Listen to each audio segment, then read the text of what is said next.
नमस्कार, जय हिंद दोस्तों। स्वागत है आपका अपने YouTube चैनल सारांश कंपटीशन क्लासेस के एकेडमी।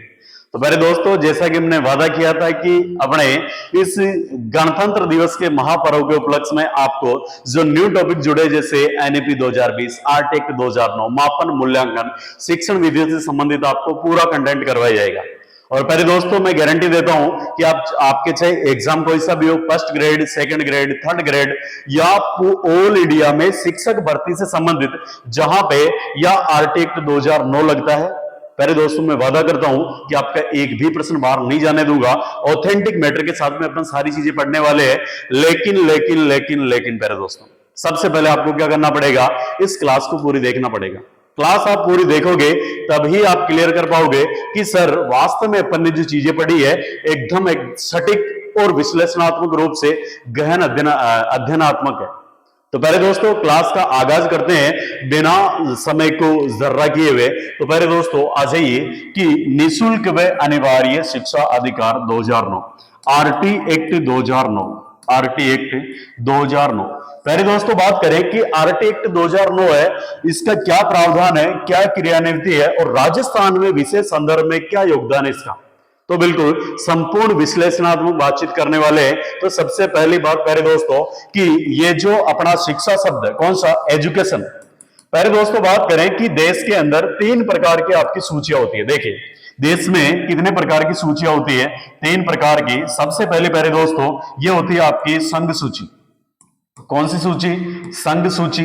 बात करें संघ सूची पे, जो कानून बनाने का अधिकार होता है, जो नियम बनाने का अधिकार होता है, वो केंद्र को होता है। किसको होता है, केंद्र को होता है। जैसे मोदी सरकार है तो मोदी सरकार संघ के अंदर जितने भी आपके नियम कानून बनेंगे वो कौन बनाएगी, मोदी सरकार। दूसरी बात आती है दोस्तों कि आपके राज्य सूची। कौन सी सूची, राज्य सूची।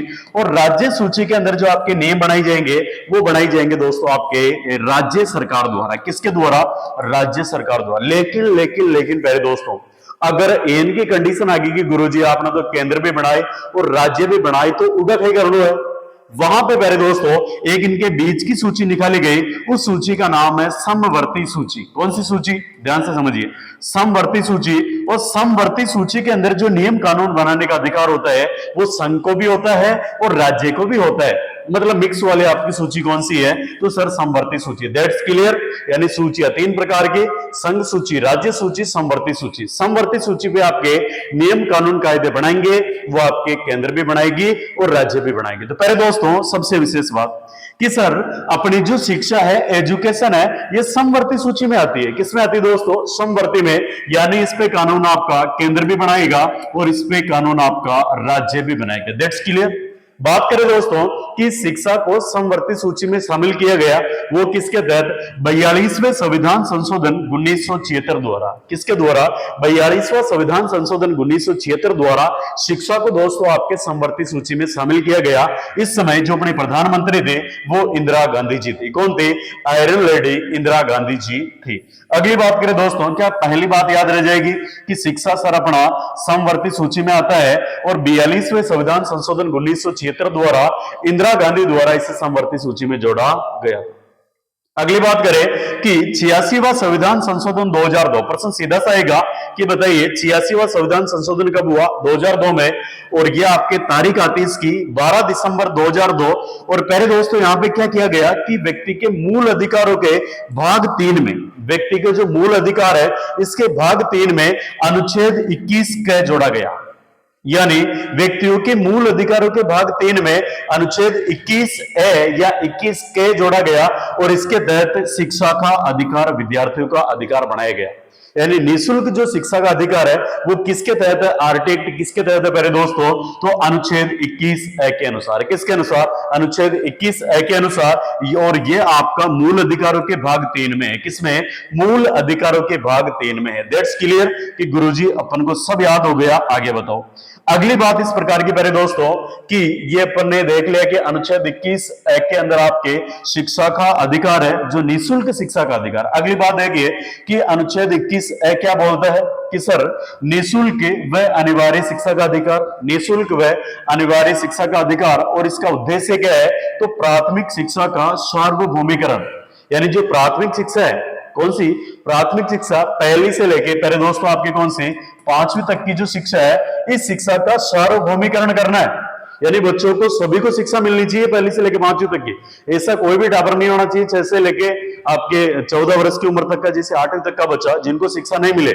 आरटी एक्ट के तहत पहले दोस्तों आपके यानी जो प्रारंभिक शिक्षा बालक की वो पूरी करवाई जाएगी, वो भी निःशुल्क, कोई उससे 1 रुपया नहीं लिया जाएगा।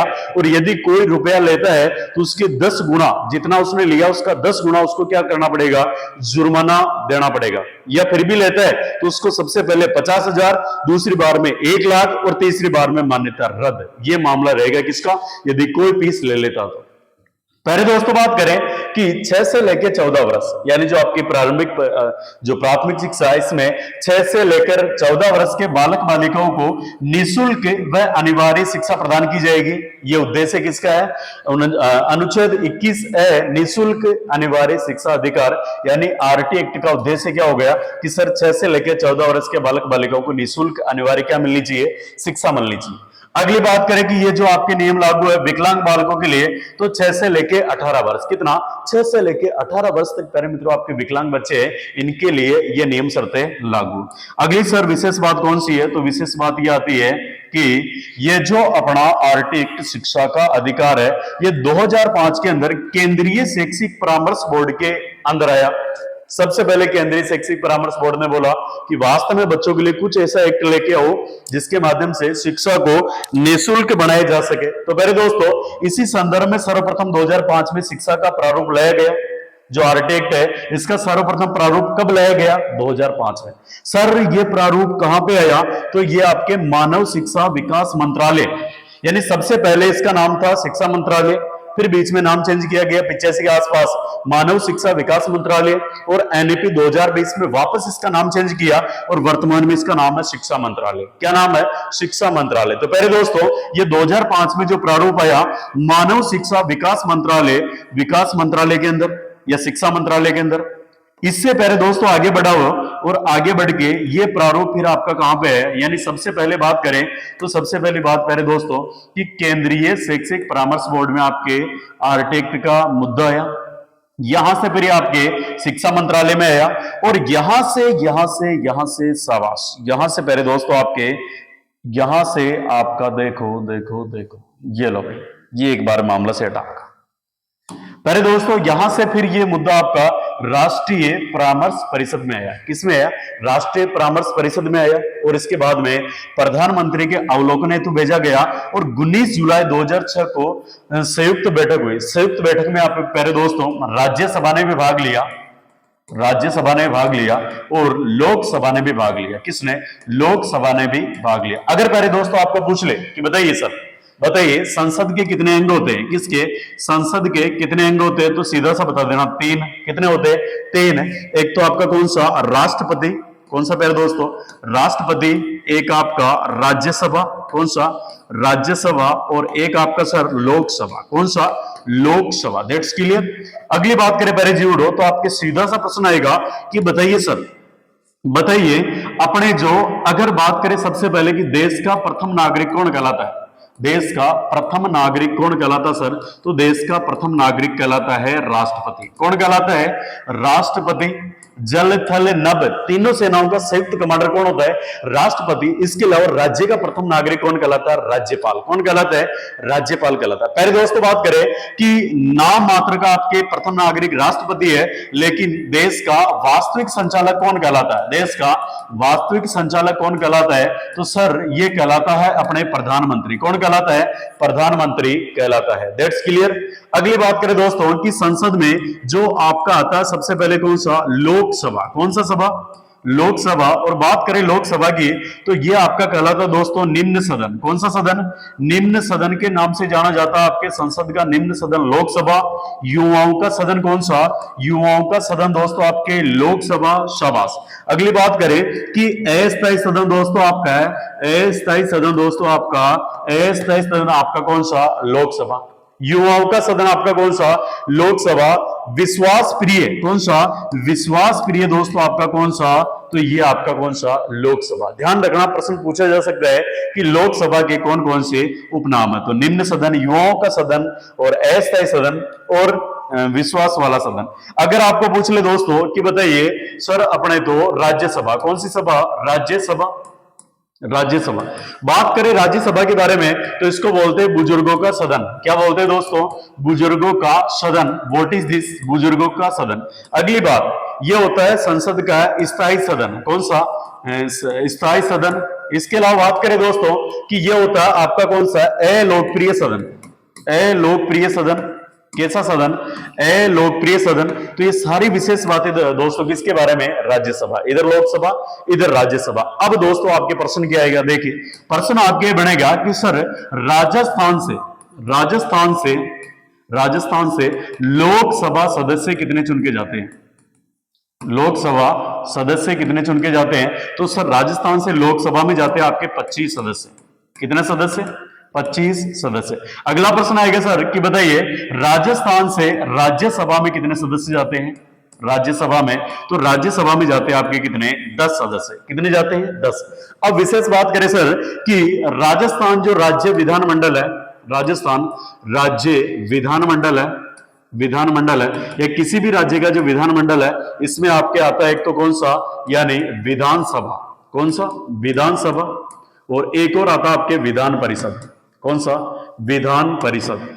विधान परिषद। बात करें पहले दोस्तों कि राजस्थान के अंदर जो दो पोर्शन अभी वर्तमान में केवल राजस्थान की सरकार के अंदर केवल और केवल आपके पास क्या है? तो ये विधानसभा दोस्तों। क्या है? विधानसभा। राजस्थान सरकार है, इसमें केवल अभी कौन सा आपके यानी विधानसभा है। और विधानसभा की बात करें दोस्तों तो राजस्थान में विधानसभा की सीटें हैं 200।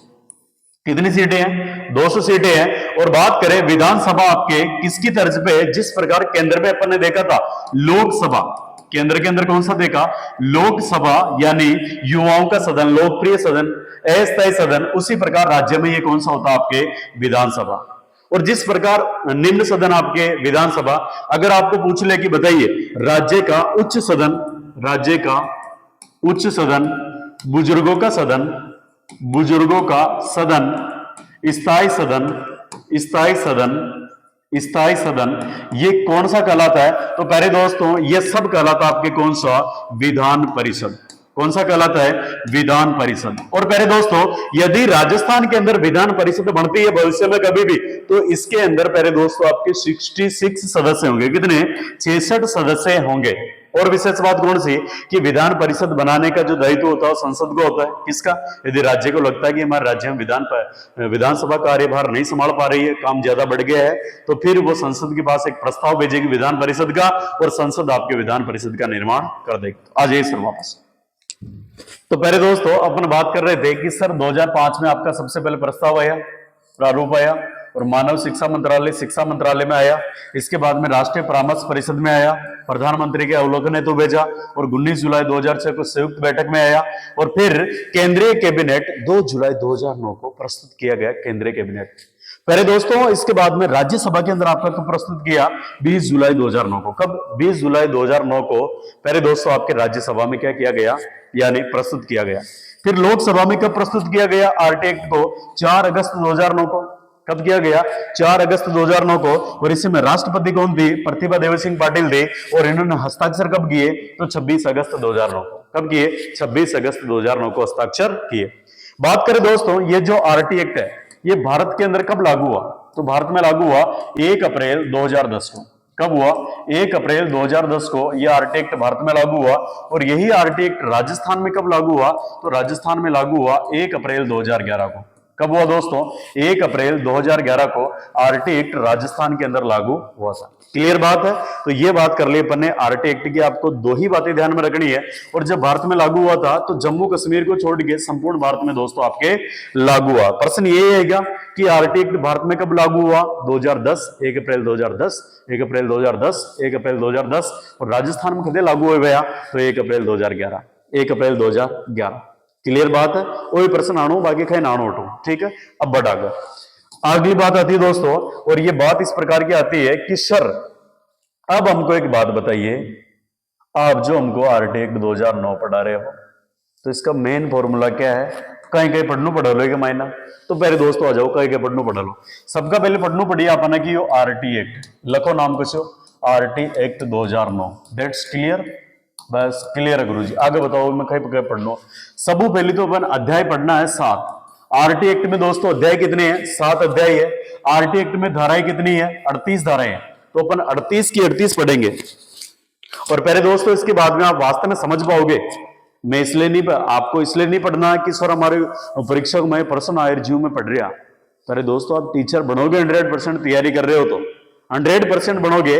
और बनने के बाद में जब स्कूल के मायने जाओ, कड़ी प्राइवेट स्कूल में चल जाओ, कड़ी तक छोटे छोटे को एडमिशन कराओ, तो सारी धारा को पता वो जरूरी है।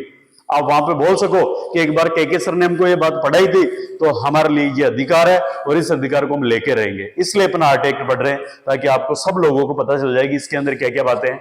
तो धाराएं कितनी है? 38। और पहले दोस्तों मैं इस तरीके से पढ़ूंगा ना आपको इसको, कि आपको ऐसा लगेगा कि नहीं गुरुजी माँ की बात समझ में ना आ रही। इतना इजी तरीके से बताऊंगा इस मैटर के माध्यम से कि सारी बात को एक एक क्लियर कर लोगे आप। पहले दोस्तों इसमें संविधान की किस अनुसूची में? अनुसूची, तो अनुसूची 1 में, यानी अनुसूची 1 है दोस्तों। अगर आपको पूछ ले कि सर सबसे छोटा अध्याय कौन सा है इन 7 अध्याय में से, तो सबसे छोटा अध्याय है अध्याय नंबर 1, जिसके अंदर आपकी प्रस्तावना है। अगर आपको पूछ ले कि बताइए 7 में से सबसे बड़ा सर अध्याय कौन सा है, तो गुरुजी अध्याय नंबर 4 सबू बड़ो है। एक मैं इन्फॉर्मेशन है, विद्यालय व शिक्षकों के उत्तरदायित्व, विद्यालय व शिक्षकों के उत्तरदायित्व। अगली बात दोस्तों आपके कि भारत में निःशुल्क अनिवार्य शिक्षा का जन्मदाता कौन है, तो गोपाल कृष्ण गोखले।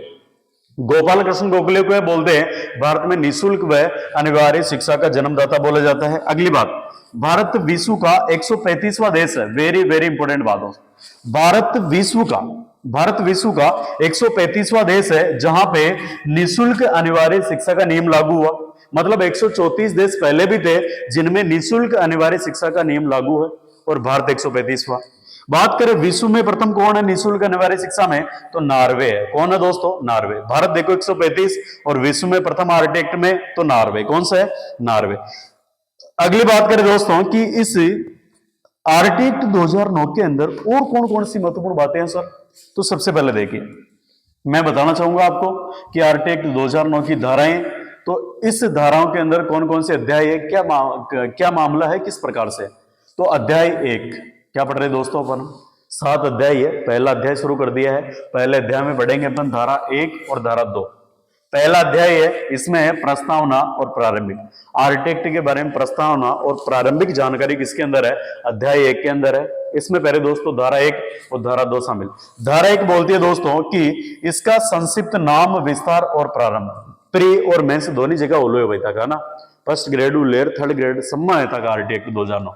यानी अगर आपको पूछ ले कि बताइए आर्ट एक्ट का संक्षिप्त नाम, इसका विस्तार, इसका प्रारंभ किसके अंदर है, तो धारा 1 के अंदर है, और धारा 1 आपके अध्याय 1 में। इसमें बात करें कि 1 अप्रैल 2010 को ये संपूर्ण देश में लागू हुआ, जम्मू कश्मीर को छोड़ के। और इसके अलावा संशोधन किया गया आपके कब? 1 अगस्त 2012 को। इसमें एक संशोधन किया गया आर्ट एक्ट में 1 अगस्त 2012 को, और इसको किस नाम से जानते हैं? शिक्षा का अधिकार अधिनियम संशोधन 2012 के अंदर किया गया, इसलिए यह संशोधन 1 अगस्त 2012 को। संशोधन क्या था कि इसमें उपधारा जोड़ी गई 5। इस धारा नंबर 1 के अंदर उपधारा जोड़ी गई 5, और इसमें बात बताई गई कि सर धार्मिक शिक्षा संस्थान, जैसे बहुत बार मदरसे होते हैं, ईसाई मिशनरिया होती है, हिंदुओं के वैदिक विद्यालय होते हैं, तो पहले दोस्तों ये आर्ट एक्ट के तहत नहीं आएंगे, क्योंकि इनमें धर्म संबंधित शिक्षा दी जाती है। और अपने संविधान में एक बात लिखी हुई है कि भारत एक धर्मनिरपेक्ष राष्ट्र है। भारत एक ऐसा धर्मनिरपेक्ष क्या है? राष्ट्र, इसलिए भारत में ऐसा नहीं चलेगा। तो पहले दोस्तों उपधारा 5 जोड़ी गई, और इसमें बताया गया कि धार्मिक शिक्षा संस्थानों, मदरसों, ईसाई मिशनरियों और वैदिक पाठशालाओं में शिक्षा का अधिकार अधिनियम 2009 लागू नहीं है। बिकॉज क्योंकि वहां पर धार्मिक शिक्षा प्रदान की जाती है। लो भाई मजा आ गया। यानी पहले दोस्तों धार्मिक संस्थानों में आपके आर्ट एक्ट 2009 लागू नहीं है। क्लियर बात है? आगे चलो, यह होगी भाई था कि धारा फर्स्ट। धारा फर्स्ट ध्यान रखनी है, इसमें संक्षिप्त नाम, विस्तार, प्रारंभ है, और संशोधन 2012 में है। इसके तहत उपधारा 5 है, और धार्मिक संस्थानों को आर्ट एक्ट में शामिल नहीं किया जाता। अब आ जाओ धारा 2। पहले दोस्तों धारा 2 बोल रही है गुरुजी कि बताइए, धारा 2 बोल रही है कि परिभाषाएं, यानी कौन कौन सी किस किस नाम को किस प्रकार जानोगे, तो ये सारी परिभाषाएं दोस्तों आपकी धारा 2 के अंदर। इसमें स्थानीय प्राधिकारी किसको बोला गया है? तो देखिए, किसी नगर निगम, नगर परिषद या नगर पालिका, जिला परिषद, नगर पंचायत, पंचायत में चाहे किसी भी नाम से ऐसे अन्य प्राधिकारी जिनका स्कूल में प्रशासनिक नियंत्रण हो, तो तत्समय अधिनियम के तहत किसी भी शहर, कस्बे, गांव स्थानीय प्राधिकारी के रूप में कार्य करने हेतु पद स्थापित किया गया। मारी बात सुनो, सीधो सा मतलब ये है कि स्थानीय प्राधिकारी अधिकारी होने के जो गांव का सरपंच, ठीक है, जो भी आपके अगर नगर निगम है, नगर परिषद है, नगर पालिका है, जितने भी आपके वार्ड पंच वगैरह है ना, जो आपके संभालने वाले हैं, जितने भी आपके अधिकारी, मास्टरगण है, जितने भी सरकारी नौकरी वाले हैं, कोई भी आपके विद्यालय में आके इंफॉर्मेशन ले सकता है कि गुरुजी आपका विद्यालय में चोरा चुने कई पढ़ा रहा छोर, कौन कई पढ़ा रहा छो, ऐसे इनकी बात पूछ सके सारे यार। तो ते मना कौन कर सको फिर कि नहीं मैं तो ना बताऊं भाई, तो बताना पड़ेगा आपको। तो पहले दोस्तों, स्थानीय प्राधिकारी का मतलब जितने भी आपके अधिकारी सब आ जाएंगे। अगला, प्रारंभिक शिक्षा किसको बोला गया है परिभाषाओं के अंदर? तो कक्षा 1 से लेके 8 तक की जो आपकी कक्षा है, इसको प्रारंभिक शिक्षा बोला गया। गुरुजी बालक ने बोला बा, एक बात बताओ, परिभाषाओं के अनुसार, धारा 2 के अनुसार बालक किसको बोलेंगे? जो 6 ले 14 साल को भया उन्हें आप बालक बोला, बाकी ने बालक कौन बोला? बालक में बालिका भी अजौली ध्यान रख लीजिए। तो ये बालक हो गया 6 से लेके 14 वर्ष तक के टाबर। अगली बात करो गुरुजी, ये धारा 2 हो गई। कौन सी? देखो, धारा 1 के अंदर आपके क्या है? धारा 1 के अंदर पहले दोस्तों आपके शिक्षा का अधिकार, ये जो नाम वगैरह है इसका ये विस्तार है, ये आपके। और धारा 2 के अंदर सर अपने परिभाषा ही है।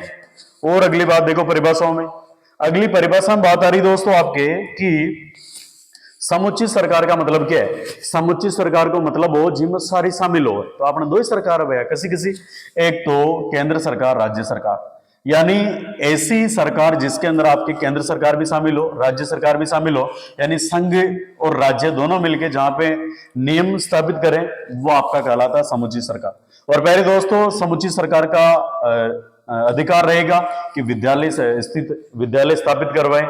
इसके अलावा शिक्षा को समवर्ती सूची के अंदर जोड़ा गया। अगला क्या है? कैपिटेशन फीस या प्रति व्यक्ति फीस। पहले दोस्तों, विद्यालय फीस नहीं ले सकता है, जो प्रारंभिक स्कूल के बच्चे इनसे फीस नहीं ले सकता है। प्राइवेट स्कूल अलग है, सरकारी स्कूल में यदि कोई भी बच्चा पढ़ता है पहले से लेकर 8वीं तक, एक रुपये न ले और उन पोसार और किलार कना राकर चोरा चोरी ध्यान और रहा के, तो ये मतलब ये आपकी कैपिटेशन फीस नहीं ली जाएगी।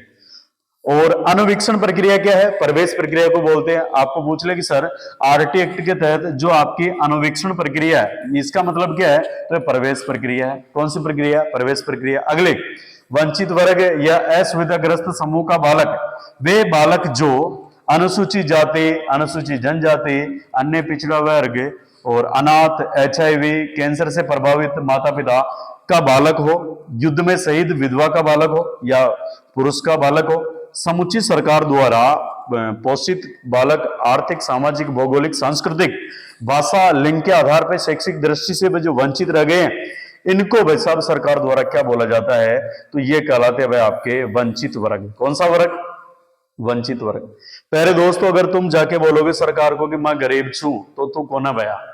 अगर सरकार का नियम का मायने आर्योच्छ है तो ही तू गरीब छे, वरना गरीब को ना। तो ये वाली बात सरकार की, ऐसा कौन बता रही है? आपके सरकार बता रही है। और पहले दोस्तों, यदि आप चैनल पे हो तो एक बार चैनल को सब्सक्राइब कर लीजिए, क्योंकि हम पहले दोस्तों आपके लिए लगातार निरंतर मेहनत करने के लिए तैयार आपके साथ, लेकिन पहले आपको हमारे साथ जुड़ना पड़ेगा।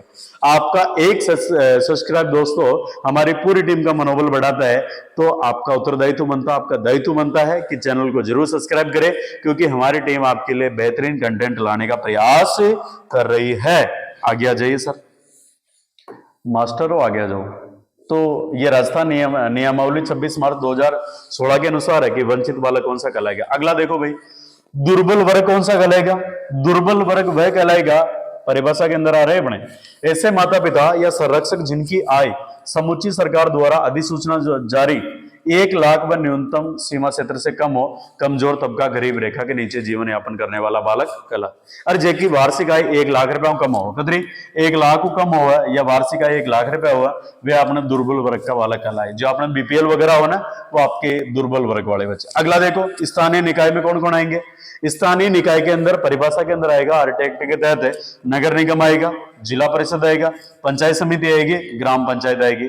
तो 1, 2, 3 और 4 आपके आपकी किसके अंदर आएंगी, स्थानीय निकाय के अंदर आएगी। अब गुरुजी मैंने एक बात और बताओ कि अधिसूचना खाने क्या वजह है, क्या किसको बोलते हैं, अधिसूचना किसको बोलते हैं मेरे दोस्तों, तो ध्यान से देखिए। अधिसूचना का मतलब होता है आरटी एक्ट के तहत, और यह होता है मेरे दोस्तों कि केंद्र सरकार तथा राज्य सरकार द्वारा राजपत्र में जो प्रकाशित की जाने वाली सूचना होती है ना, इसको बोलते हैं अधिसूचना।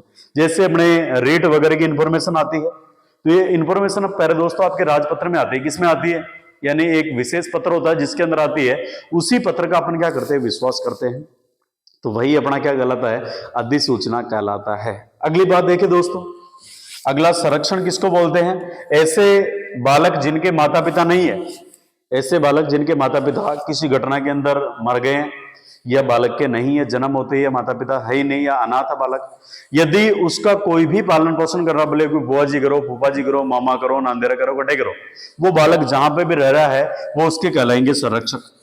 यह संरक्षकों का कर्तव्य होगा कि उस बालक को पहली से लेकर 8वीं तक की शिक्षा प्राप्त करवाएं, ये इनका नैतिक जिम्मेदारी बनती है। यदि बच्चे से ऐसी शिक्षा ग्रहण नहीं करवा रहे तो फिर उनके प्रति कानूनी कार्रवाई हो सकती है। क्लियर बात है, तो ये बात अच्छा। संरक्षण हो गया, यानी माता पिता नहीं हो उसकी देखभाल व सुरक्षा करना क्या कहलाता है, संरक्षक हो गया, बालक के माता पिता या संरक्षक। अगला विद्यालय, विद्यालय किसको बोला गया है, तो पहले दोस्तों कक्षा 1 से लेकर 8 तक 4 प्रकार के विद्यालय माने हैं। कितने, कक्षा 1 से लेकर 8 तक 4 प्रकार के विद्यालय होते हैं। पहला होता है निजी विद्यालय, प्राइवेट स्कूल, दूसरा होगा सरकारी स्कूल, तीसरा होता है अनुदानित स्कूल जिसमें समाज के लोगों द्वारा पैसा दिया जाता है और वो अनुदान द्वारा चलता है आपके जैसे फंड वगैरह से, तो अनुदानित विद्यालय। अगला होता है आपके खास श्रेणी का, यानी विशेष श्रेणी का विद्यालय होता है। अब बात करें कि खास श्रेणी कौन सी है, यानी केंद्र राज्य सरकार द्वारा कानूनी घोषणा से स्थापित विद्यालय क्या कहलाता है, खास श्रेणी का विद्यालय कहलाता है। जैसे आपके सैनिक स्कूल है जहां पे सैनिकों को बच्चों को पढ़ाया जाता है, ये खास श्रेणी का विद्यालय। मिलिट्री स्कूल है, ये आपका खास श्रेणी का विद्यालय। नवोदय विद्यालय खास श्रेणी का विद्यालय है। और इसके अलावा केंद्रीय जो आपके विद्यालय है प्यारे दोस्तों, ये आपके खास श्रेणी के विद्यालय। तो विशेष श्रेणी के विद्यालय में एक तो सैनिक school, military school, Navodaya Vidyalaya और केंद्रीय विद्यालय आपके शामिल रहेंगे। क्लियर बात है, तो ये बात हो गई आपके परिभाषाओं के अंदर विद्यालय की। अगली बात करें तो अगली बात दोस्तों आपकी आएगी, और वो बात इस प्रकार की आएगी सर कि अध्याय 2, ये लो भाई अपन ने अध्याय 1 खत्म कर लिया है, यानी पहले दोस्तों आपके धारा 1 और धारा 2 अपन ने पढ़ ली है। अब अपने शुरू हो गया सर अध्याय 2, और इसके अंदर क्या उल्लेख है, निःशुल्क व अनिवार्य शिक्षा का अधिकार।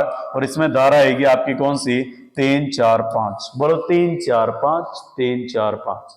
पहले दोस्तों 3, 4, 5 के अंदर सबसे पहले धारा 3 है, और इसमें बताया गया है कि निःशुल्क व अनिवार्य शिक्षा का अधिकार समुचित सरकार का दायित्व होगा। यानी जो 6 से लेकर 14 वर्ष के बालक हैं, इनको शिक्षा प्राप्त करवाने का अधिकार किसका होगा, समुचित सरकार, यानी केंद्र सरकार राज्य सरकार दोनों का होगा। अनिवार्य प्रारंभिक शिक्षा प्रदान करेंगी दोनों। ठीक है। अगला, किसी भी बालक से कोई शुल्क नहीं लिया जाएगा या राशि नहीं ली जाएगी, ये इंफॉर्मेशन मिलती है आपके धारा 3, यानी बच्चों को निःशुल्क शिक्षा प्रदान की जाएगी 6 से लेकर 14 वर्ष। अगला, धारा 3 और इसकी उपधारा 3, धारा 3 के अंदर भी 3 है।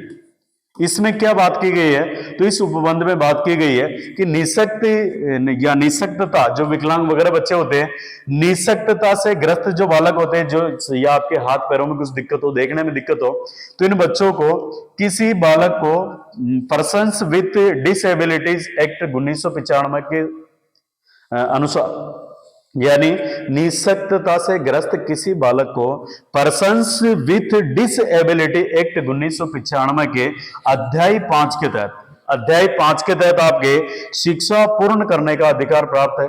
आप कोई बच्चा है जो निःशक्तता से ग्रसित है, उसको आप मना नहीं कर सकते, उसका अधिकार है किसके तहत, यानी पर्सन्स विथ डिसेबिलिटी एक्ट 1995 अध्याय 5 के तहत।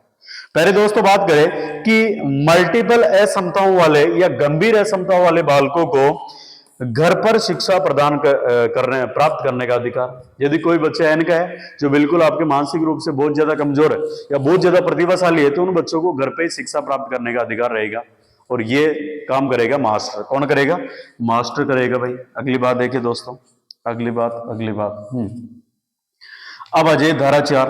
धारा 4 बताती है दोस्तों आपके कि जिन बालकों ने प्रारंभिक शिक्षा पूर्ण नहीं की है, मतलब कक्षा 1 से लेकर 8वीं तक की शिक्षा पूर्ण नहीं की है, उनके लिए विशेष उपबंध है। और वो क्या है कि ड्रॉप आउट बच्चों, ड्रॉप आउट का मतलब होता है ऐसे बच्चे जो बीच में किसी कारणवश स्कूल छोड़ देता है। नरीक छोरे या छोरा रहे हो ना, जो केरला चरा पे चल जाएगा, बस चरा पे चल जाएगा, छाले चरा पे चल जाए, पढ़वा ना हो गए, उनको बोलते हैं ड्रॉप आउट बच्चे। जो पहले पढ़वा हुआ लेकिन बीच में स्कूल छोड़ दिया, तो वह जो ड्रॉप आउट बच्चे हैं, इनको मुख्य धारा से पिछड़े बालकों को उनकी आयु वर्ग के अनुसार कक्षा में प्रवेश दिया जाएगा। धारा 4 यही बात बोल रही है कि जो बच्चे आपके बिछड़ चुके स्कूल छोड़ सके, जिन्होंने स्कूल छोड़ दिया, ड्रॉप आउट हो गए, उन बच्चों को पकड़ के लेके आओ स्कूल में। 4 बच्चों को भेजो, 2 हाथ पकड़ेंगे, 2 पैर पकड़ेंगे, और बाहर पहाड़ी तो पहाड़ी स्कूल के मैं ले रहा हूँ, उन ले आ रहे हैं। देखो क्योंकि उम्र का तरीक है, उनका उम्र के अनुसार उन्हें स्कूल का मैंने कही दो एडमिशन दो। अगर वास्तव में 8वीं में एडमिशन लेबल लाइक है तो भैया उन्होंने 8वीं में देना एडमिशन, ध्यान रखिए। तो आप बच्चे की उम्र के अनुसार उसको क्या दोगे, कक्षा के अंदर प्रवेश दोगे। अगला क्या है, 10 वर्ष का बालक है तो जैसे एग्जाम्पल 10 वर्ष का बालक है तो उसको आप 5वीं कक्षा में क्या दोगे, एडमिशन दोगे। अगली बात विशेष बात कौन सी, यानी सितंबर 2016 के अंदर प्रवेश की जो प्यारे मित्रों आपके प्रवेश की उम्र रखी गई है वो 5 वर्ष कक्षा 1 में, यानी कब आपके सितंबर 2016 से प्रवेश की जो आयु रखी गई है वो आपके 5 वर्ष में बच्चा पहली कक्षा में यानी आपके प्रवेश लेगा। ध्यान रखना दोस्तों, बच्चा जो स्कूल के अंदर प्रवेश लेने आएगा ना वो 30 सितंबर तक आ सकता है। कितनी सितंबर तक, प्रति वर्ष 30 सितंबर तक बच्चा स्कूल में एडमिशन ले सकता है। लेकिन इसके अलावा भी यदि बच्चा किसी परिस्थिति वर्ष भर कभी भी क्या ले सकता है, वर्ष भर कभी भी आपके एडमिशन ले सकता है। और एडमिशन के समय बच्चे से जन्म प्रमाण पत्र, आधार कार्ड, ऐसी चीजें आप नहीं मांग सकते हो। यदि नहीं है तो भी बच्चे का आपको एडमिशन करना पड़ेगा। क्लियर है। अगली बात है प्यारे दोस्तों, और ये बात इस प्रकार की है, किस धारा के प्रावधानों को पूरा करने हेतु शैक्षणिक स्तर के अंतर को कम करने हेतु ब्लॉक या खंड स्तर पे 6 माह का एक ब्रिज कोर्स आयोजन करवाया जाएगा। यानी जैसे आपने किसी स्कूल में कतरा छोरा जी इनका है जो बीच में ड्रॉप आउट हो गया और मैंने भाषा ले रहा है, जैसे माँ का गांव में 5 है, था का गांव में 4 है, और उपेलाडी का बया का गांव में और 3 है, और उड्डी के बया का गांव में और 2 है। तो देखो 5 और 4 9 और 3, हाँ ये कुल 14-15 बच्चा हो गया। अब ये 14-15 बच्चा ना प्यारे मित्रों आपके एक जगह डुगा में बैठाना बुलाए और बुलार वे ने भाई केकड़ी की जगह था को प्रशिक्षण चल रही है, 6 माह का आपके ब्रिज कोर्स करवाएंगे टीचरों को भी, और उन टीचरों को बोलेंगे कि भाई साहब छोरा छोरा पढ़ाओ थे है ना, अलग पढ़ाओ। तो ये ब्रिज कोर्स होता है 6 महीने का, जिसके अंदर आप जो ड्रॉप आउट बच्चे होते हैं इनको आपको तैयार करना होता है जिस कक्षा के अंदर वो प्रवेश लेते हैं उस कक्षा के लिए, और 6 माह का आपका समय। अगली बात करें धारा 5 क्या बताती है। धारा 5 अन्य विद्यालयों में स्थानांतरण का अधिकार, यानी टीचर जैसे प्राइवेट स्कूल में आपने एडमिशन ले लिया तो मास्टर वहां का मना नहीं कर सकता कि टीसी न काटू, टीसी काट लू पैडी।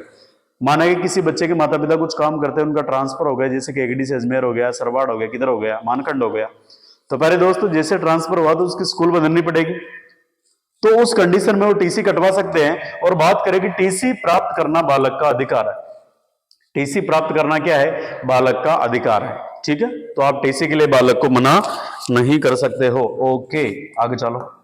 अगली बात बताएगी प्यारे दोस्तों, आ जाइए अध्याय 3 ले आ गया भाई आपका। कौन से अध्याय में, अध्याय 3। अध्याय 3 बता रहा है कि समुचित सरकार स्थानीय प्राधिकारी व माता पिता के उत्तरदायित्व या दायित्व, यानी समुचित सरकार केंद्र सरकार, राज्य सरकार और स्थानीय प्राधिकारी जितने भी आपके अधिकारी गण है स्कूल के आसपास के, और माता पिता के क्या दायित्व है वो आपके किसके अंदर है, अध्याय 3 के अंदर। पहले दोस्तों अध्याय 3 के अंदर धारा 6, 7, 8, 9, 10, 11, 1, 2, 3, 4, 5, 6, ये 6 धारा किसे में हुआ अपना अध्याय 3 में।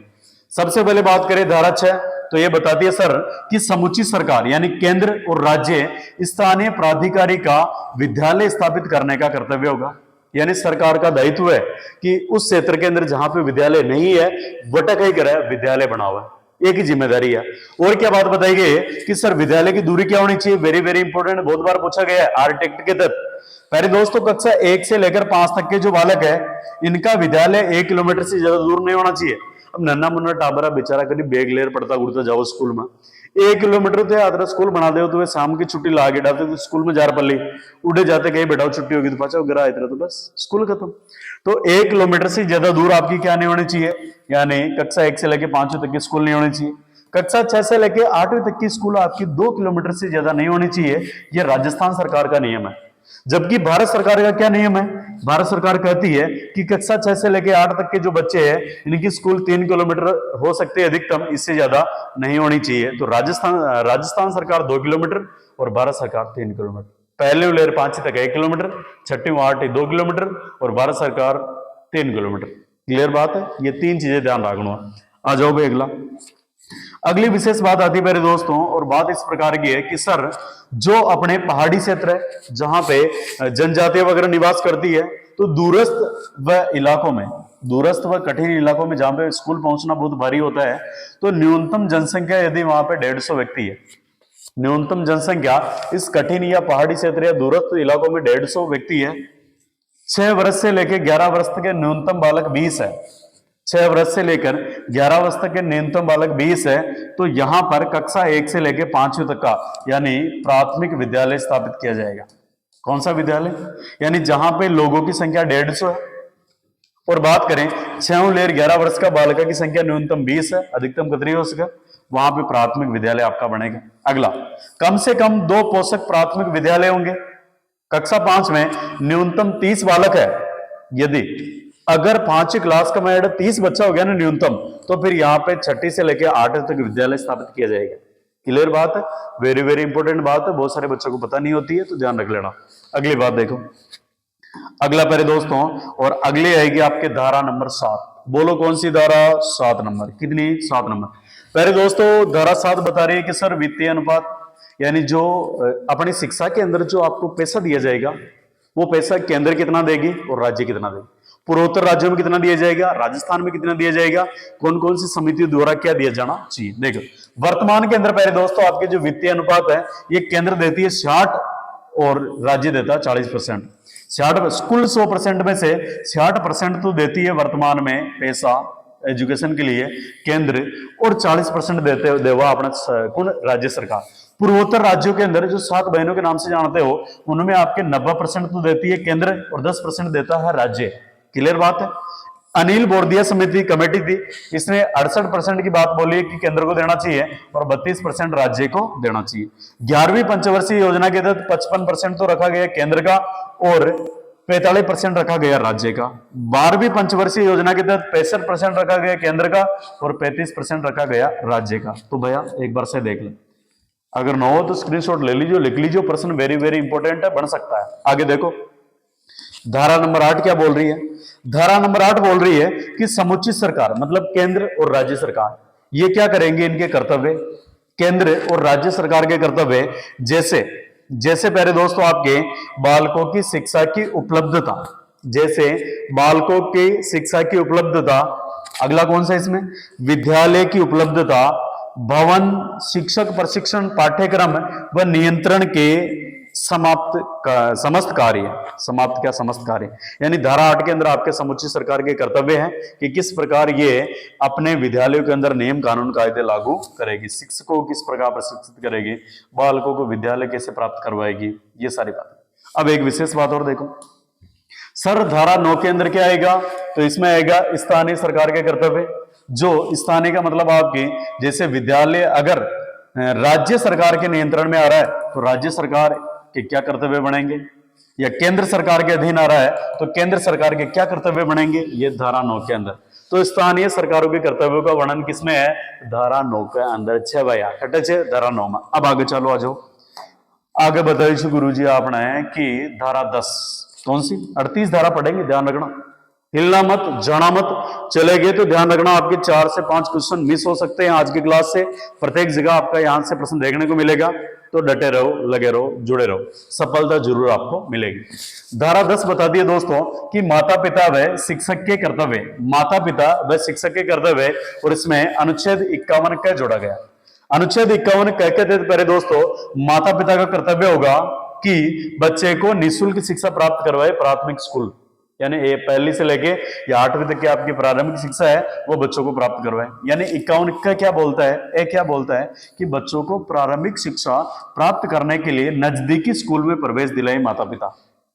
अगली बात, जिस बालक बालिकाएं मुफ्त व अनिवार्य शिक्षा प्राप्त कर सके, जिससे बालक बालिकाएं क्या कर सके, मुफ्त व अनिवार्य शिक्षा प्राप्त कर सके। तो देखिए, एक तो अनुच्छेद 21 का आया था या ए आया था, और यहां पे वापस आपका अनुच्छेद 51 ए आया। ये दोनों आपके शिक्षा से संबंधित अनुच्छेद है, ध्यान रखना। एक अनुच्छेद 45 भी आता है जो शिक्षा से संबंधित आपका आता है। अगली बात देखिए दोस्तों, अगली है धारा 11।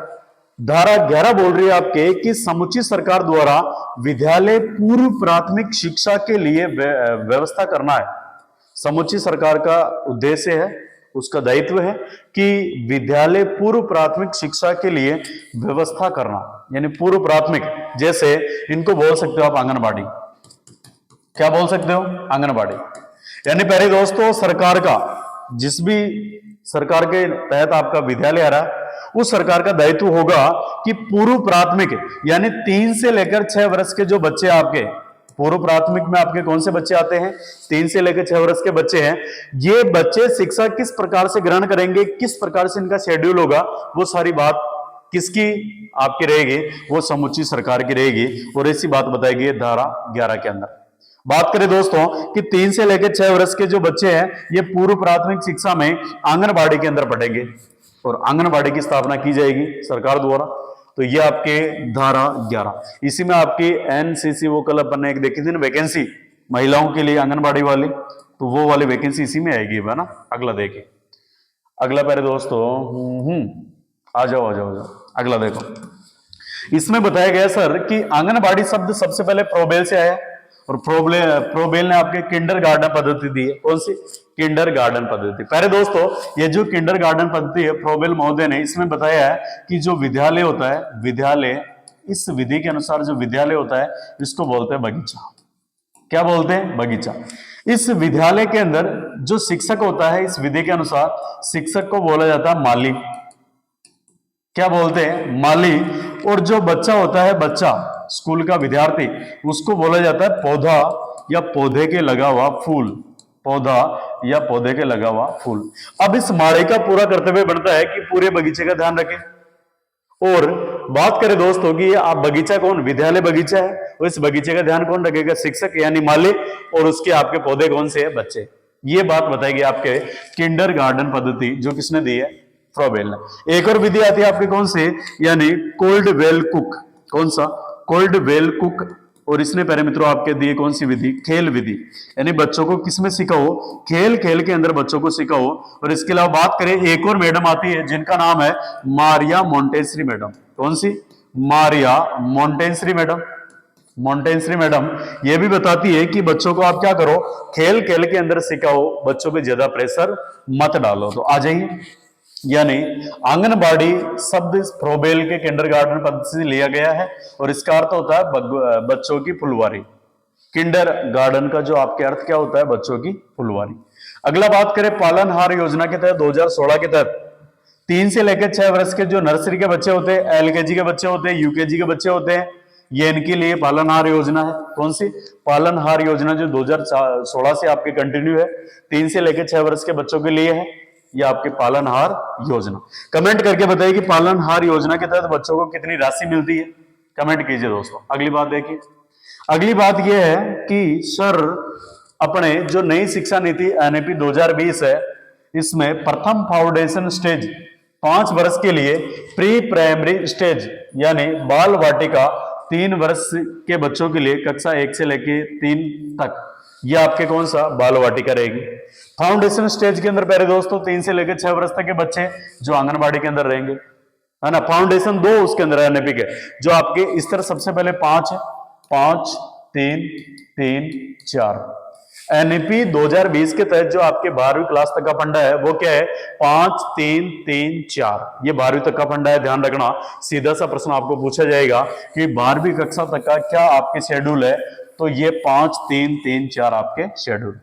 अगली बात करें दोस्तों कि आपके अध्याय 4 में क्या बात कही गई है, तो विद्यालय व शिक्षकों के उत्तरदायित्व। अध्याय 4 आ गए भाई अपने, कुल 7 अध्याय है, 3 अपन ने पढ़ लिए। अब अध्याय आ गया 4 नंबर वाला, कौन सा? 4 नंबर वाला। सर ये तो वेरी वेरी इंपॉर्टेंट है। बिल्कुल भैया है। इसमें आपके अध्याय 4 में क्या बताया गया है? विद्यालय व शिक्षकों के उत्तरदायित्व। विद्यालय व शिक्षकों के उत्तरदायित्व बताए गए हैं। इसमें धारा आएगी, धारा 13, 14, 15, 16, 17, 18, 19, 20, 21, 22, 23, 24, 25, 26, 27, 28। ये सारी धाराएं दोस्तों 12 से लेकर आपके 28 तक की किसमें आएगी? अध्याय 4 के अंदर। किसके अंदर? अध्याय 4 के अंदर। अब देखिए धारा 12 क्या बोल रही है? धारा 12 बोल रही है दोस्तों कि निःशुल्क व अनिवार्य शिक्षा के लिए विद्यालय के उत्तरदायित्व व सीमा। निःशुल्क व अनिवार्य शिक्षा के लिए विद्यालय के उत्तरदायित्व व सीमा, धारा 12 है। इसमें जो प्राइवेट स्कूल है, ये धारा 12 बोलती है दोस्तों कि जो अपने प्राइवेट स्कूल है इनके अंदर 100% में से कुल जो आपके सबसे प्रारंभिक कक्षा उस विद्यालय की जो भी कक्षा है उसके अंदर 100% में से कुल आपके जो 25% सीटें हैं वो 25% सीटें किन बच्चों के लिए आरक्षित रहेगी? तो ये आपके दुर्बल व वंचित वर्ग के विद्यार्थियों के लिए आरक्षित रहेगी। इसके लिए आपको फॉर्म भरना पड़ेगा और फॉर्म के माध्यम से पहले दोस्तों आपको इसके अंदर प्रवेश दिया जाएगा। अगली बात करें दोस्तों कि यह आरक्षण 8 वर्ष के लिए लागू होगा। और एन को ना कि थारा पापा को ट्रांसफर हो गया और तो एन सोच ले कि नहीं मैं तो अजमेर जा रही छू और अजमेर जा रहे हैं क्योंकि मन तो पाचों को अधिकार दो कि मैं तो आपके किसके 25% वाली सीटों में मेरा सिलेक्शन हुआ। तो पहले दोस्तों फिर आपको सिलेक्शन नहीं मिलेगा, एडमिशन नहीं मिलेगा। एक बार जिस विद्यालय में आपका चयन होता है उसी विद्यालय में यदि आप 8वीं क्लास तक पढ़ते हो तो 25% में आपको व्यवस्था दी जाएगी, सुविधाएं दी जाएगी, फ्री पढ़ाई जाएगा। चाहे स्कूल की फीस 1 लाख रुपए को न हो, लेकिन अगर आप 25% का मायना आ रहा हो तो तेने फ्री पढ़ाई था पैसा कौन ले सका? पैसा ले ले वो तो भी आगे नियम देख वे के साथ अपना नियम कानून कायदा हो। तो ये बात 25% सीटें गरीबों को दुर्बल और गरीब बच्चों के लिए आरक्षित होगी, ये बात बताएगी धारा 12 के अंदर। किसके अंदर? धारा 12 के अंदर। पहले दोस्तों ये आरक्षण 8वीं कक्षा तक के लिए लागू होगा और एलकेजी यूकेजी प्रवेश देने पर यह आरक्षण 6 से लेकर 14 वर्ष तक यानी पूर्व प्राथमिक शिक्षा तक लागू आपके होगा। क्लियर बात है। अगली धारा 13 कौन सी पहले दोस्तों? धारा 13। और धारा 13 बोल रही सर कि बताइए प्रवेश के लिए, किसके लिए? प्रवेश के लिए किसी प्रति व्यक्ति फीस और अनुवीक्षण प्रवेश प्रक्रिया का न होना। आप किसी बच्चे से कोई प्रवेश फीस नहीं ले सकते हो। अगर गलती ले लिया था प्रति केस भी हो सकता था कि स्कूल की मान्यता रद्द भी हो सकता और विद्यालय बंद भी हो सकता है। ठीक है मेरे दोस्तों। अनुवीक्षण की प्रक्रिया का मतलब क्या होता है? प्रवेश प्रक्रिया। आगे आ जाइए सर, प्यारे प्यारे मास्टर हो आगे आ जाइए। विशेष बात कौन सी है? तो यह लो भाई, अगली विशेष बात एन की है कि प्रति व्यक्ति अवैध फीस पर रोक लगाई गई है। किसी बालक से आप फीस नहीं ले सकते हो। फीस लेने पर 10 गुना अर्थ दंड देना पड़ेगा। अगर थे कोई छोरा छोरी ने को फीस ले लिए 1000 रुपया, कतरा 1000 रुपया फीस का ले लिया तो थे 10,000 रुपये देना पड़े। यानी आपने जितनी राशि ली है उसके 10 गुना दोस्तों आपको क्या करना पड़ेगा? उसका दंड देना पड़ेगा। ये फीस का 10 गुना भाई, जुर्माना किसका? फीस का 10 गुना है। पहली बार यदि आप उल्लंघन करते हो तो यानी कहते हो मां को गलती होगी और मैंने पता होना को 25% में हो या बच्चा निःशुल्क था मैंने इससे फीस ले ली। अगर पहली बार आप गलती करते हो तो आपको 25,000 रुपए जुर्माने के देने पड़ेंगे। यदि दूसरी बार गलती करते हो मेरे दोस्तों तो आपको 50,000 रुपए करने पड़ेंगे। और अगर थे तीसरी बार गलती कर दिया हो ना तो था कि स्कूल की मान्यता खत्म है, ले चलाओ भाई विद्यालय। तो कदे इनकी गलती मत कर जो कि 25% में जो छोरा छोरी रहे वे को फीस ले लेते, स्कूल खत्म हो सके। ठीक है। अगली देखो, धारा 13 के अधिनियम को निःशुल्क बनाती है भाई, बिल्कुल अच्छी बात है। ये जो धारा 13 है वो इस अधिनियम को क्या बनाती है? निःशुल्क बनाती है। अगली बात और देखो सर, अगली बात तो बहुत प्यारी है, बहुत अच्छी वाली बात है। और धारा 14 तो आपके क्या बोलती है कि सर प्रवेश के लिए आयु का सबूत।